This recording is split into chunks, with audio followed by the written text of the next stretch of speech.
Hello everyone, hope you all are doing good. So today I am going to discuss classification of accounting. So classification का meaning क्या होता है? Types of accounting. So in the topic classification of accounting, we are basically going to study types of accounting. तो इस वाले topic में हम अपने अकाउंट्स को क्लासिफाई करने वाले हैं, यानी कि बाइफरकेट करने वाले हैं। कुछ कैटेगरीज में अपने अकाउंट्स को हम डिवाइड करेंगे और उसके ऊपर अपने गोल्डन रूल्स को हम फॉलो करेंगे। तो सबसे पहले क्वेश्चन अराइज होता है कि क्या जरूरत है कि हम अपने अकाउंट्स को क्लासिफाई करते हैं, उनको कैटेगराइज करते हैं। तो the basic question arises, why do we need to classify our accounts, कि हम अपने अकाउंट्स को क्लासिफाई क्यों करते हैं। So every transaction has a dual effect. Dual means two effects, यानी कि हर ट्रांजैक्शन के दो इफेक्ट्स होते हैं। One is debit and another is credit. Debit को हम शॉर्ट में डीआर लिखते हैं एंड क्रेडिट को हम शॉर्ट में सीआर लिखते हैं। हर ट्रांजैक्शन के दो इफेक्ट्स होते हैं, एक डेबिट होता है, एक क्रेडिट होता है। यानी कि एक अकाउंट, एक ट्रांजैक्शन पे एक अकाउंट डेबिट किया जाएगा और एक अकाउंट क्रेडिट किया जाएगा। तो द क्वेश्चन अराइजेस कि कैसे पता चलेगा कि कौन सा अकाउंट डेबिट होगा और कौन सा अकाउंट क्रेडिट होगा। तो इसके लिए हमारे पास तीन गोल्डन रूल्स हैं जिसको हम तीन अलग अलग तरीके के अकाउंट्स पे अप्लाई करेंगे और उसके अकॉर्डिंग हम अपनी ट्रांजैक्शन में कि कौन सा अकाउंट डेबिट होने वाला है, कौन सा अकाउंट क्रेडिट होने वाला है, ये अप्लाई करेंगे। अब क्योंकि हर ट्रांजैक्शन के दो इफेक्ट्स हैं, डेबिट एंड क्रेडिट, तो इस वजह से आपकी बुक का नाम भी डबल एंट्री बुक कीपिंग है, just because this forms the basis of double entry system. यानी कि बुक का नाम डबल एंट्री बुक कीपिंग क्यों रखा गया है, क्योंकि हर ट्रांजैक्शन के दो इफेक्ट है, उसकी रिकॉर्डिंग दो जगहों पे की जाएगी, तो यानी कि ये डबल एंट्री सिस्टम है। इस वजह से आप लोगों की बुक का नाम भी डबल एंट्री बुक कीपिंग रखा गया है। नाउ 3 गोल्डन रूल्स क्या है और वो किस तरीके से अप्लाई किए जाएंगे, इसको हम थोड़ा डिटेल में पढ़ते हैं। सबसे पहले हमारे पास 3 रूल्स हैं, इसके बाद हम अपना क्लासिफिकेशन को आज हम डिटेल में पढ़ेंगे, लेकिन रूल्स को किस तरीके से अप्लाई करना है अकाउंट्स के ऊपर, ये हम अपने आने वाले कुछ लेक्चर्स में डिस्कस करेंगे बहुत डिटेल में, वो भी विद एग्जांपल्स इसको करना होगा। तो सबसे पहले हमारे पास आज 3 गोल्डन रूल्स क्या हैं। So first is debit the receiver and credit the giver. यहाँ पर हमें डेबिट करना है रिसीवर को और क्रेडिट करना है गिवर को। ये रूल हमारा फर्स्ट रूल किस पे अप्लाई होता है, पर्सनल अकाउंट। आप लोग अभी फॉर द टाइम भी आप लोग इस चीज को नोट कर सकते हैं। आगे इस कंसेप्ट को किस तरीके से अप्लाई करना है क्वेश्चन के ऊपर, वो हम अभी आने वाले लेक्चर में पढ़ेंगे, तब तक के लिए आप इसे नोट कर लीजिए। Debit the receiver and credit the giver, ये रूल हम अप्लाई करेंगे पर्सनल अकाउंट की कैटेगरी पे। Next is debit what comes in, credit what goes out, इसे हम अप्लाई करेंगे हमारे रियल अकाउंट की कैटेगरी पे। Last is debit all expenses and losses and credit all incomes and gain, इसे हम अप्लाई करेंगे नॉमिनल अकाउंट की कैटेगरी में। सो ब्रॉडली अगर देखा जाए तो हम अपने अकाउंट्स को क्लासिफाई कर रहे हैं 3 कैटेगरीज में, personal account, real account and nominal account. इनका फर्दर क्लासिफिकेशन भी है जो कि बहुत डिटेल में है, तो अब हम उसको ज्यादा डिटेल में पढ़ते हैं कि अकाउंट्स को हमने बेसिकली किस तरीके से डिवाइड किया है। तो हमारे 3 रूल्स को, गोल्डन रूल्स को समझने के बाद अब हम अपने अकाउंट्स को क्लासिफाई करेंगे 3 कैटेगरीज में। बेसिकली हम यहाँ पर हमारे पास है personal account and impersonal account. ये हमारे यहाँ पर टू सब हेड्स है हमारे पास, पर्सनल और इम्पर्सनल। इसके आगे हमारे पास फर्दर क्लासिफिकेशन है। तो सबसे पहले हम पढ़ेंगे पर्सनल अकाउंट। पर्सनल अकाउंट कौन से होते हैं, यानी कि जिस ट्रांजैक्शन में ह्यूमन बीइंग्स इन्वॉल्व है, पर्सन इन्वॉल्व है, पर्सन का नाम इन्वॉल्व है, उसको हम क्या बोलते हैं, पर्सनल अकाउंट। इसको हमने आगे फर्दर क्लासिफाई कर रखा है नेचुरल पर्सन, आर्टिफिशियल पर्सन और रिप्रेजेंटेटिव अकाउंट में। नेचुरल पर्सन कौन से होते हैं, यानी कि which belongs to person, living beings, यानी कि नाम आ जाएगा लोगों का, लिविंग बींग्स यानी कि क्रिएशन ऑफ गॉड, यानी कि वो सारी लोग जो कि क्रिएशन ऑफ गॉड है, ह्यूमन बींग्स हैं, उन लोगों को, for example Rohan account, Asha's account, तो ये सारे जो अकाउंट्स हैं जिनमें ह्यूमन बीइंग का नाम इन्वॉल्व होगा, उसको हम नेचुरल पर्सन की कैटेगरी में डालते हैं under the head personal account. Second है हमारे पास आर्टिफिशियल पर्सन। अब आर्टिफिशियल पर्सन कौन है, ये डेफिनेटली वो तो नहीं है जो नेचुरल पर्सन है, यानी कि ये ह्यूमन बीइंग्स नहीं है, but in the eyes of law they are treated as human beings. In the eyes of law का क्या मतलब है? फॉर एग्जाम्पल कोई पार्टनरशिप फॉर्म हो गई, कोई हमारे पास प्राइवेट लिमिटेड कंपनी हो गई, पब्लिक लिमिटेड कंपनी हो गई हमारे पास, for example accounts of club हो गए, कोई कॉर्पोरेट बॉडीज हो गई या इंस्टीट्यूशंस हो गए हमारे पास। तो इस तरीके से हमारे पास अकाउंट्स हैं, हमारे पास कंपनीज हैं, पार्टनरशिप फॉर्म्स हैं, यानी कि वो डायरेक्टली ह्यूमन बींग्स तो नहीं है, वो लिविंग बींग्स नहीं है, लेकिन उनको चलाने वाले ह्यूमन बींग्स हैं। And that is the reason we are हम उनको क्लासिफाई करते हैं under the head artificial person की कैटेगरी में। तो यानी कि ये ट्रीट किए जाते हैं as person, as human being in the eyes of law, जबकि वो ह्यूमन बींग्स नहीं होते। नेक्स्ट है हमारे पास representative, which represents both natural and artificial. यानी कि रिप्रेजेंटेटिव बेसिकली किसको रिप्रेजेंट कर रहा है? नेचुरल को और आर्टिफिशियल को। तो अगर आपको ये दोनों समझ में आ गए तो रिप्रेजेंटेटिव बहुत इजी है, यानी कि किसको रिप्रेजेंट करेगा? नेचुरल पर्सन की कैटेगरी को और आर्टिफिशियल पर्सन की कैटेगरी को। यहाँ पर कुछ ग्रुप्स या कुछ पर्सन, कुछ सर्टेन पर्सन यहाँ पर इन्वॉल्व हो सकते हैं। फॉर एग्जाम्पल हमारे पास आउटस्टैंडिंग सैलरी अकाउंट है, हमारे पास आउटस्टैंडिंग रेंट अकाउंट है। अब हम इसको थोड़ा डिटेल में पढ़ते हैं कि ये यहाँ पर हमने आउटस्टैंडिंग वर्ड क्यों यूज किया है। सो फॉर एग्जाम्पल हम अपने अकाउंट्स में दो तरीके से चीज़ें को डिवाइड करते हैं, एक ड्यू बेसिस पे और एक पे बेसिस पे। यानी कि कोई चीज़ ड्यू कब हो रही है और कोई चीज़ पे कब हो रही है। कोई भी एक्सपेंस है सपोज या कोई भी इनकम है, तो वो ड्यू कब हो रही है और पे कब हो रही है या रिसीव कब हो रही है। तो ड्यू डेट अलग होती है और पेमेंट वाली डेट या रिसीविंग की जो डेट है वो अलग होती है। इस वजह से हमें आउटस्टैंडिंग वर्ड यूज करना पड़ता है। हम यहाँ पर आउटस्टैंडिंग भी यूज करते हैं, अक्रूड भी यूज करते हैं, आउटस्टैंडिंग एंड अक्रूड। तो आउटस्टैंडिंग सैलरी अकाउंट का हम सबसे पहले एक एग्जाम्पल लेंगे कि फॉर एग्जाम्पल हमारी कंपनी में कुछ एम्प्लॉइज काम करते हैं। फॉर एग्जाम्पल एक्स काम करता है, वाई, जेड, ऐसे एंड सो ऑन। हमारे पास बहुत सारे एम्प्लॉइज हैं जो हमारी कंपनी में काम करते हैं। अब फॉर एग्जाम्पल उनकी जो सैलरी है वो ड्यू होती है फर्स्ट ऑफ एवरी मंथ, लेकिन हम फर्स्ट ऑफ एवरी मंथ को हम पे नहीं करते। फॉर एग्जाम्पल हम by the 10th of every month हम पे कर देते। तो यानी कि जो 10 डेज का जो गैप आ रहा है तब तक हमने अमाउंट पे नहीं किया, तो उस टाइम के लिए हम अपनी एक एंट्री, एक जर्नल एंट्री पास करेंगे which will be salaries account debit to X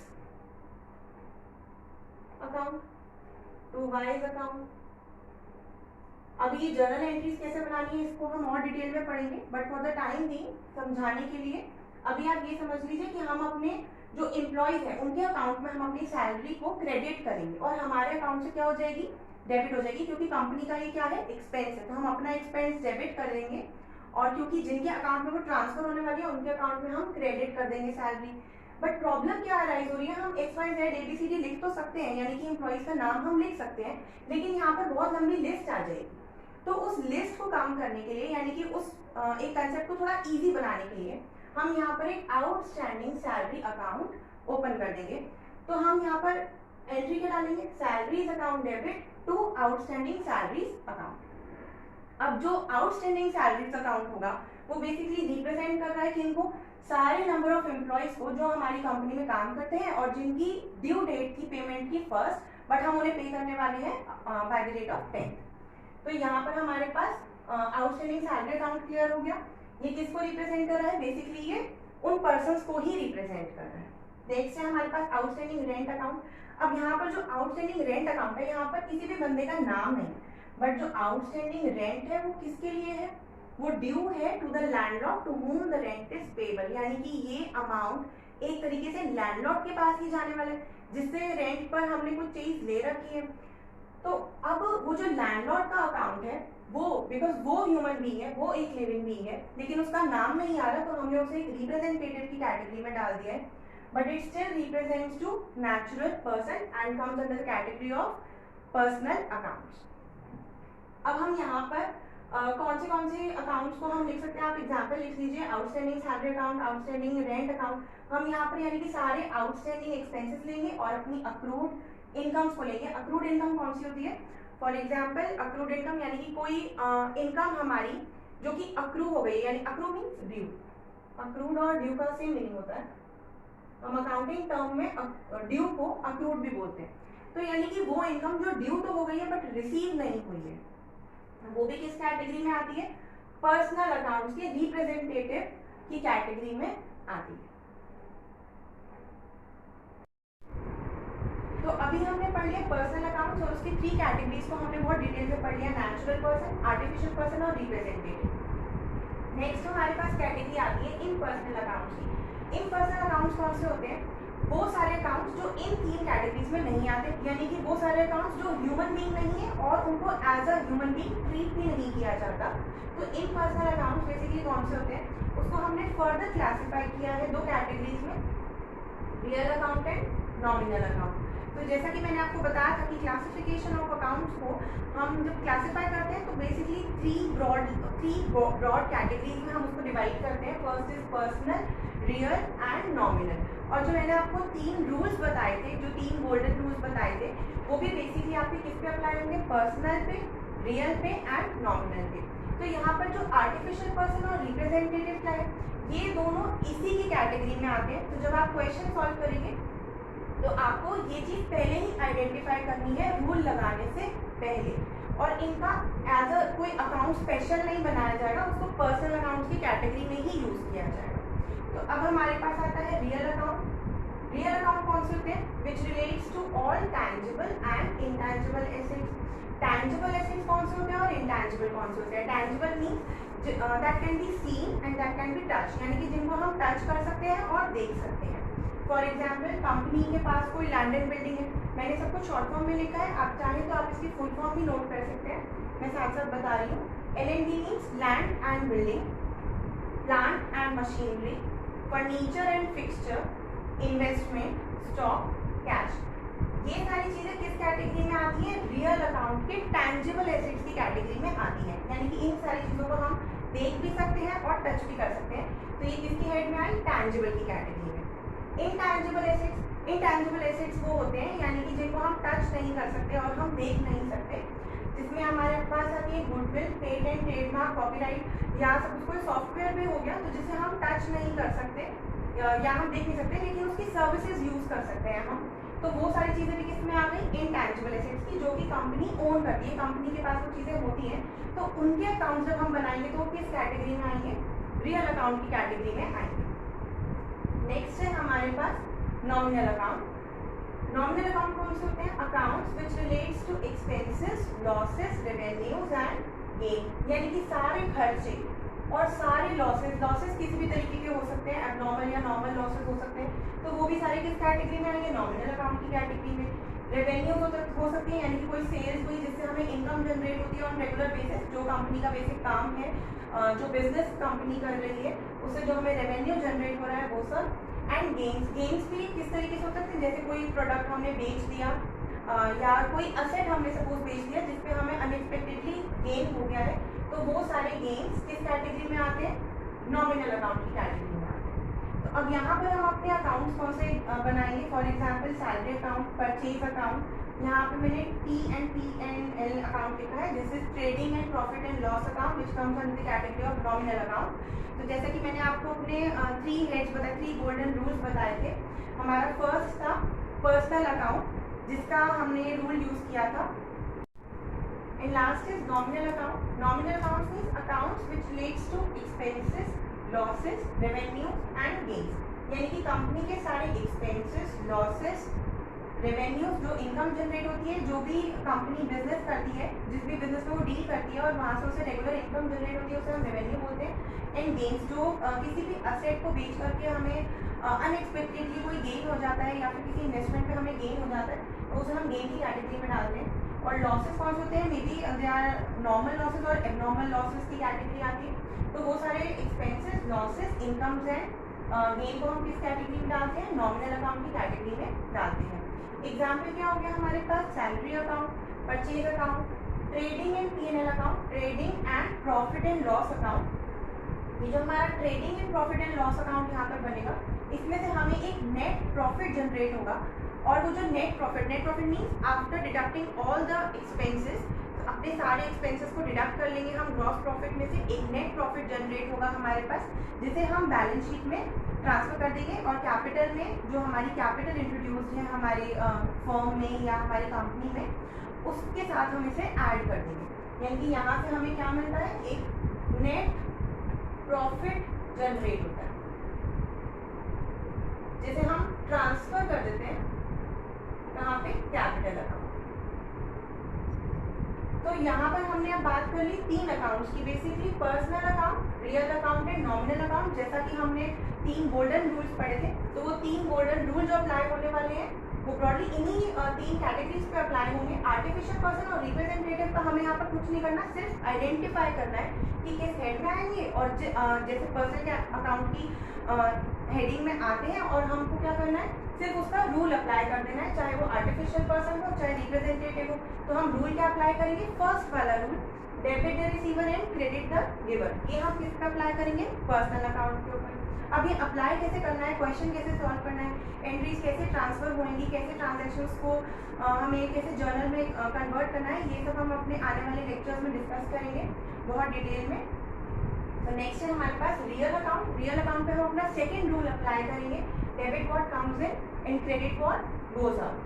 last है हमारे पास नॉमिनल अकाउंट, इस पे हमारा थर्ड रूल अप्लाई होगा, जो थर्ड गोल्डन रूल मैंने लिखाया था लास्ट वाले उसमें। तो आप लिख सकते हैं debit all expenses and losses and credit all incomes and gains. Debit all expenses and losses and credit all incomes and gains, ये हमारा थर्ड रूल है और हम किस पे अप्लाई करेंगे, नॉमिनल अकाउंट। तो बेसिकली हमने आज क्या क्या पढ़ लिया, क्लासिफिकेशन अकाउंट्स की जरूरत क्या है, क्यों हमने क्लासिफाई किया है, डुअल इफेक्ट की वजह से, एक डेबिट होगा एक क्रेडिट होगा, जिसकी वजह से हमारी बुक का नाम भी क्या रखा गया, डबल एंट्री बुक कीपिंग। उसके बाद हमने क्या पढ़ा कि क्लासिफिकेशन ऑफ अकाउंट्स को हमने 2 पार्ट्स में डिवाइड कर दिया, पर्सनल एंड इम्पर्सनल। पर्सनल को हमने फर्दर क्लासिफाई कर दिया नेचुरल, आर्टिफिशियल और रिप्रेजेंटेटिव। नेचुरल यानी कि ह्यूमन बींग्स जिनमें नाम आ जाएंगे लोगों के, आर्टिफिशियल मतलब कि जो जिसमें नाम नहीं होंगे लेकिन in the eyes of law they are treated as human beings. Representative इन्हीं दोनों को रिप्रेजेंट करेगा और इसमें सारे आउटस्टैंडिंग और अक्रूड वाली चीज़ें आ जाएंगी। नेक्स्ट है हमारे पास इम्पर्सनल। इम्पर्सनल की कैटेगरी में रियल और नॉमिनल। रियल अकाउंट सारे असेट्स को ही इंक्लूड करता है एक्सेप्ट डेटर्स, क्योंकि डेटर्स हमारा पर्सनल की कैटेगरी में आता है। रियल अकाउंट में हमारे पास क्या चीज़ें आ गई, टैंजिबल और इंटेंजिबल। हमने एसेट्स को फर्दर क्लासिफाई किया है यहाँ पर, टैंजिबल और इंटेंजिबल में। ये यहाँ पर एसेट्स के ही 2 हेड है हमारे पास, टैंजिबल एंड इंटेंजिबल। अब हमारे पास टैंजिबल में भी आगे 2 फर्दर क्लासिफिकेशन है, फिक्स्ड एसेट्स और करंट एसेट, वो हम बाद में डिस्कस करेंगे। तो यहाँ पर हमारे पास टैंजिबल और इंटेंजिबल एसेट्स आ गए। इसमें हमारे पास कुछ एग्जाम्पल्स हो गए, land and building, plant and machine. तो इन सारे अकाउंट्स के लिए हम कौन सा रूल अप्लाई करेंगे, second rule, debit what comes in and credit what goes out. And nominal account, इसमें हमारे बेसिकली क्या बनेगा, ट्रेडिंग एंड P&L अकाउंट बनेगा, प्रॉफिट एंड लॉस अकाउंट बनेगा, जिसमें से हमें नेट प्रॉफिट हमारा पता चलेगा कि कितना नेट प्रॉफिट हुआ है और जिसे हम ट्रांसफर कर देंगे हमारे capital account. Thank you for watching this video.